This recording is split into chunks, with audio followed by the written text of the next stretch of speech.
Bismillahirrahmanirrahim. Assalamualaikum warahmatullahi wabarakatuh. Perkenalkan, kami dari kelompok 5 yang beranggotakan saya Cahyani Pramudita, nomor absen 11, dan Arianto Ramadan, nomor absen 12, akan mempresentasikan hasil diskusi kami tentang agama. Agama adalah sebuah realitas yang senantiasa meliputi manusia. Oxford Student Dictionary pada tahun 1978 mendefinisikan agama dengan the belief in the existence of supernatural ruling power, the creator and control of the universe, yaitu suatu kepercayaan dan keberadaan suatu kekuatan pengatur supranatural yang menciptakan dan mengendalikan alam semesta. Sehingga dapat ditarik kesimpulan bahwa agama merupakan sebuah realitas yang senantiasa meliputi manusia, serta merupakan sistem orientasi dan objek pengabdian. Agama dalam bahasa Arab adalah din, yang berarti keberhutangan, kepatuhan, kekuasaan, kebijaksanaan, dan tendensi. Kesimpulannya adalah bahwa dalam agama terdapat peraturan dan hukum yang harus ditaati. Selain itu, agama membuat kita menundukkan diri dan patuh kepada Tuhan dengan menjalankan ajarannya. Berhutang di sini, maknanya adalah bahwa kita harus patuh dalam kewajiban membayar dan akan memperoleh balasan yang sesuai dengan apa yang kita kerjakan. Agama meliputi persoalan-persoalan pokok, yaitu keyakinan atau kredial. Keyakinan atau kredial yaitu keyakinan akan adanya suatu kekuatan supranatural yang diyakini mengatur dan menciptakan alam. Yang kedua, peribadatan atau ritual, yaitu tingkah laku manusia dalam berhubungan dengan kekuatan supranatural tersebut sebagai konsekuensi pengakuan dan ketundukannya. Yang ketiga, sistem nilai yang mengatur hubungan manusia dengan manusia yang lainnya atau alam semesta yang dikaitkan dengan keyakinan tersebut. Lalu, simbol agama serta umatnya. Jenis-jenis agama. Jenis-jenis agama berdasarkan sumbernya dibagi menjadi dua, yaitu agama wahyu atau samawi dan agama bukan wahyu atau ardi. Agama wahyu atau samawi merupakan agama yang diterima oleh manusia dari Allah Subhanahu wa Ta'ala melalui malaikat Jibril dan disampaikan serta disebarkan oleh rasul-rasul Allah kepada seluruh umat manusia. Yang kedua, agama bukan wahyu atau ardi merupakan agama yang bersandar semata-mata kepada ajaran seorang manusia yang dianggap memiliki pengetahuan tentang kehidupan dari berbagai aspeknya. Lalu, berdasarkan misi, agama dibedakan menjadi dua, yaitu agama misionari dan agama bukan misionari. Agama misionari berarti agama yang menuntut kepada umatnya untuk menyebarkan agamanya. Selanjutnya, ciri-ciri agama wahyu. Ciri-ciri agama wahyu yang pertama yaitu mengakui keberadaan Allah Subhanahu wa Ta'ala dengan kebenaran yang mutlak. Lalu diturunkan dari langit dengan perantara malaikat Jibril kepada rasul-rasul Allah. Wahyu Allah disampaikan kepada para nabi dengan ditentukan waktu kelahirannya.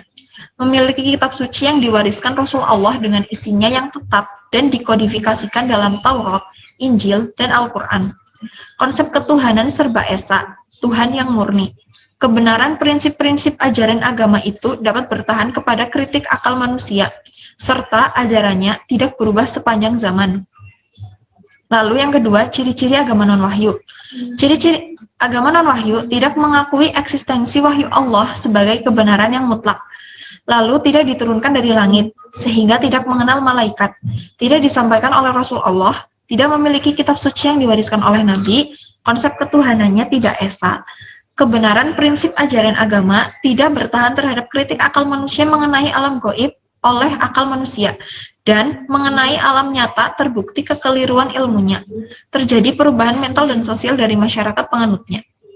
Selanjutnya akan dibacakan oleh Arianto. Oke, assalamualaikum. Di sini saya akan jelasin tentang kebutuhan manusia akan agama dan fungsinya itu agama apa. Jadi saya kasih contoh. Sebodoh-bodohnya manusia di zaman jahiliyah tidak ada yang mengatakan agama itu sama aja. Jadi nggak boleh, kalau kita sebagai penganut agama Islam nggak boleh mengatakan semua agama sama aja. Nah, sejak saat itu, sejak zaman jahiliyah, orang-orang jahiliyah sudah tahu agama yang dibawakan oleh Rasulullah Muhammad itu berbeda dengan agama orang-orang jahiliyah pada umumnya di Arab sana. Jadi, di satu kasus, di suatu cerita itu orang-orang jahiliyah meminta kepada Rasulullah, ya Rasulullah, kami akan menyembah agama kamu dalam waktu 1 tahun saja, namun kamu harus menyembah agama saya, Tuhan saya. Nah, di kasus itu turunlah surah Qul ya ayyuhal kafirun. Nah, itu sebagai cerita, jadi untukmu agamamu, untukku agamaku. Jadi itulah maknanya toleransi. Cukup berdampingan, tetapi akidahnya tidak boleh sampai menyentuh mengikuti ajaran agama yang salah, karena agama Islam kan itu menyempurnakan agama-agama sebelumnya. Nah, makanya ketika turunnya surah Qul ya ayyuhal kafirun. Nah, kafirun, hai orang-orang yang sengaja menutup hidayah yang telah datang, agama yang telah disempurnakan dari agama-agama sebelumnya. Sudah tahu agamanya berbeda, agama Islam itu yang disiarkan Rasulullah itu agama yang paling benar, tapi mereka sengaja menutup, mengcover hidayah yang datang. Nah, itu namanya sebutannya kafir. Jadi sebutan istilah dari kafir itu dari cover, Qul ya ayyuhal kafirun. Orang-orang yang sengaja mengcover dirinya, hatinya dari hidayah itu. Nah, untuk agama sendiri, Imam Syafi'i berkata, barang siapa yang tidak mencintai agama dan tidak mau mempelajari ilmu agama, tidak ada kebaikan di dalam dirinya. Banyak hal atau peristiwa yang terjadi berlangsung di sekitar manusia, tetapi manusia tidak bisa memahami dan memecahkannya. Untuk menguatkan diri mereka, perlu mencari perlindungan pada kekuatan yang menurut mereka menguasai alam, menguasai dunia, yaitu Tuhan. Sementara fungsi agama, agama digunakan sebagai pedoman dalam membimbing dan mengarahkan kehidupan manusia. Agama juga bisa berfungsi memberi pencerahan spiritual pada manusia. Agama membantu manusia menghadapi berbagai masalah yang tidak dapat dipahami oleh akal sehat, oleh logika. Agama juga berfungsi sebagai perantara antara manusia dengan Tuhan, dengan Sang Pencipta. Oke, semoga paham ya apa itu agama, kenapa manusia membutuhkan agama, apalagi dalam pandangan Islam. Sekian presentasi dari kelompok kami, kurang lebihnya kami memohon maaf yang sebesar-besarnya. Billahi taufiq wal hidayah. Wassalamualaikum warahmatullahi wabarakatuh.